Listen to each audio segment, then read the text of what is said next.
लागला गडावर पोहोचायला. त्या गडावर शिळा पोचली. शेतीची भुलाची असल्यामुळे त्या डब्याची चिंता वाटू लागली. तिने भाच्या अर्जुनाची विनंती सैनिकांना केली. नंतर दरवाजाउघडून अशा आले छत्रपती शिवाजी महाराजांचा छोटा. म्हणून सैनिकांनी दरवाजा उघडण्यास नकार दिला.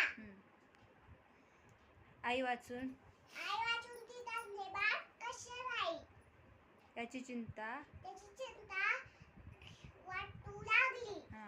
त्याच विचारात शिकणीने गड उतरून जाण्याचा निर्णय घेतला. गड उतरत असताना तिला अनेक जखमाही झाल्या. त्याच अवस्थेत गड उतरून परतली. दुसऱ्या दिवशी सकाळी शिवाजी महाराजांना कळलं.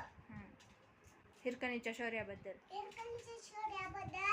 छत्रपती शिवाजी महाराजांना ऐकून खूप आनंद झाला.